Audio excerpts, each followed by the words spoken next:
Ketika gagal dalam Pilpres 2024, kemudian gagal pula comeback menjadi Gubernur DKI Jakarta, banyak analis politik dan para pengamat yang menilai bahwa karir politik Anies Baswedan akan habis.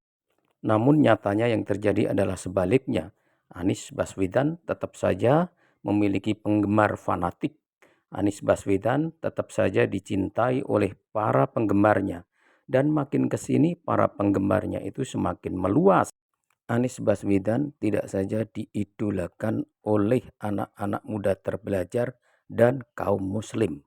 Anies Baswedan diidolakan juga oleh kaum emak, oleh orang-orang miskin dan terpinggirkan di desa-desa, di daerah-daerah terpencil. Bukan saja para pengamat politik yang kecele, namun ternyata juga pihak-pihak yang ingin mengkriminalisasikan Thomas Lembong juga salah perhitungan, karena makin ke sini kasus Thomas Lembong bukan menenggelamkan popularitas dan reputasi Thomas Lembong, namun sebaliknya kasus ini justru menjadi instrumen Thomas Lembong menjadi idola banyak orang.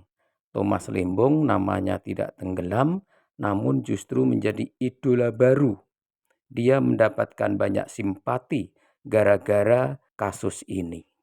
10 tahun terakhir ini Indonesia terjebak dalam masa gelap politik dan ekonominya. Kemajuan ekonomi yang diimpikan, namun yang didapat justru kemiskinan yang semakin bertambah.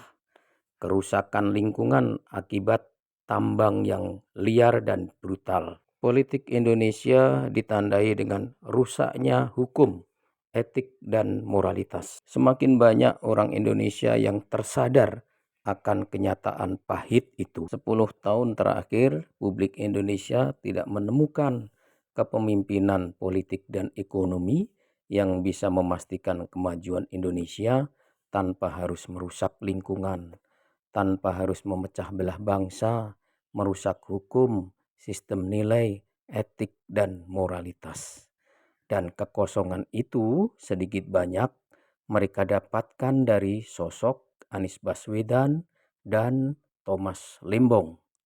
Mereka berdua dinilai oleh publik Indonesia merupakan antitesa dari sosok pemimpin yang 10 tahun terakhir ini membawa Indonesia dalam kegelap. Dari Anies Baswedan dan Thomas Lembong, publik Indonesia menemukan nilai-nilai yang berbeda, visi-visi yang berbeda dari para pemimpin mainstream. Publik Indonesia menilai bahwa Indonesia membutuhkan para pemimpin yang memiliki rekam jejak profesionalitas dan kemampuan teknokratis, namun mampu menjaga budi pekerti dengan memiliki basis nilai yang jelas, etika, dan moralitas.